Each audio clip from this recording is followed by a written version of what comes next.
कि एक दीनी मदरसा, इस्लामी दीनी मदरसा, जहां पर बाकायदा रामायण और गीता की तालीम दी जाए, कश्मीर पे हुआ था। ये उससे भी बड़ी चीज है। आपके सामने कुरान रखा हुआ है तो साथ में आपने गीता भी रखनी है और साथ में आपने रामायण भी रखनी है बाकायदा। कि जब से मोदी है ना, इसने तो बेड़ा गर्क करके रखा।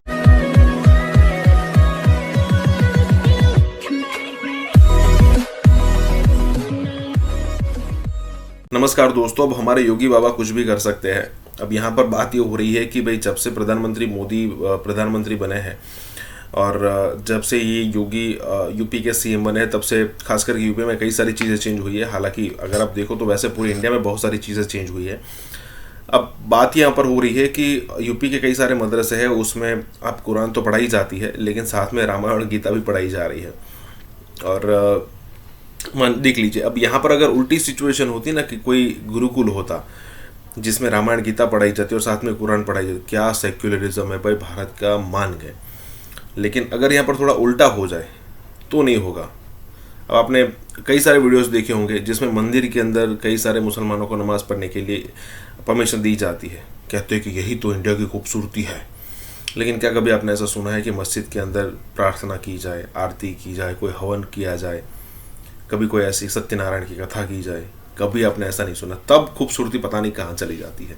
इसी के साथ ही वीडियो शुरू करते हैं। कश्मीर पे हुआ था, ये उससे भी बड़ी चीज है। आपको मैं बता नहीं सकता कि पूरी एक पॉलिसी बना के उसको इंप्लीमेंट कर दिया गया है। ऐसा नहीं है कि ये होने जा रहा है, ये होना शुरू हो गया है। अब आप सोचे ना कि एक दीनी मदरसा, इस्लामी दीनी मदरसा, जहां पर बाकायदा रामायण और गीता की तालीम दी जाए। गीता पढ़ने का क्या मकसद है भाई?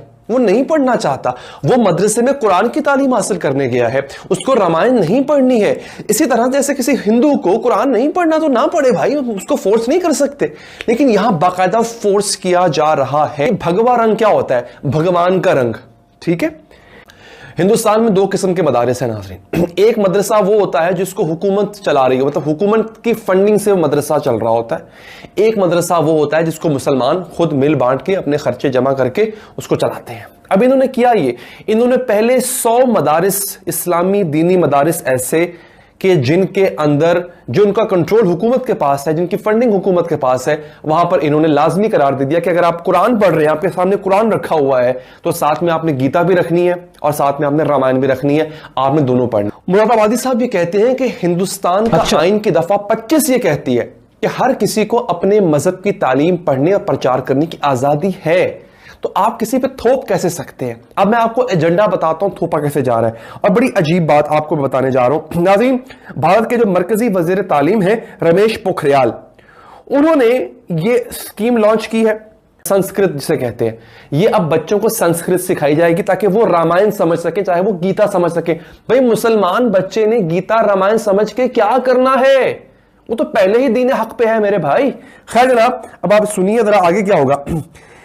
इनका इरादा यह है कि अभी हमने 100 मदारिस को इसमें शामिल कर लिया है। 100 मदारिस में गीता रामायण पढ़ाई जा रही है। मजीद 500 मदरसों को हमने इसमें शामिल करना है। अच्छा, इसमें आपको सिखाया क्या जाएगा? इसमें आपको सिखाया जाएगा कि आपने गाय का ख्याल कैसे रखना है। अब आप हैरान होंगे कि भाई एक मुसलमान बच्चे का क्या काम है गाय का ख्याल? हाँ, अव्वल तो वो किसी किसान का बच्चा हो, समझ में आती है। और किसान के बच्चे को मदरसे में जाके सीखने की जरूरत नहीं कि गाय का ख्याल कैसे रखना है। उसके घर में उसको ये तरबियत मिल जाएगी। अब गाय का, अच्छा, गौशाला साफ कैसे करनी है? गौशाला साफ करने का मतलब यह है गाय का गोबर आपने किस तरह से ठिकाने लगाना है, उसको चूम चूम के जैसे ये काम करते हैं। उसके पेशाब के साथ क्या करना है? बच्चों, मुसलमान बच्चों को यह बाकायदा लाजमी करार दे दिया गया कि वो ये सब सीखें। वहां पर क्यों बताया जा रहा है कि जनाब कि आपको रामायण पढ़नी है, आपको गीता पढ़नी है? जबरदस्ती थोपा जा रहा है नाज़रीन। मुस्लिम रहनुमा इस पर अब सामने आए हैं, उन्होंने इस पर एतराज करना शुरू कर दिया है और यहां पर कहा जा रहा है कि हम आपको उर्दू में रामायण पढ़ाएंगे। यह बड़ी अजीब बात है। कहा जा रहा है कि दिवाली हिंदुओं का मुकद्दस त्यौहार है जिसमें देवी देवताओं की पूजा के साथ साथ मुकद्दस किताबें रामायण को भी पढ़ा जाता है। लेकिन राजस्थान में एक जगह ऐसी है जहां रामायण के हम वाकयात और उर्दू शायरी में बयान किए जाते हैं। अब ये कर क्या रहे हैं जलगार? देखिए आपको संस्कृत समझने में टाइम लगेगा बच्चे को, फिर जाके वो रामायण पढ़ पाएगा। इन्होंने रामायण का तर्जमा किया उर्दू में और भगवत गीता का इन्होंने तर्जमा किया उर्दू में, और वो बच्चों को पढ़ाई जा रही है कि जनाब ये पढ़ो आप। ये कैसी धौंस है यार? बाकायदा कि जब से मोदी है ना, इसने तो बेड़ा गर्क करके रखा। ये पता नहीं भारतीयों को हुआ क्या, उन्होंने क्यों दूसरी दफा वोट देकर इसको जिता दिया। तो जनाब अब ये बाकायदा तौर पे इसका ऐलान किया गया है, ये ख्वाब नहीं है उनका।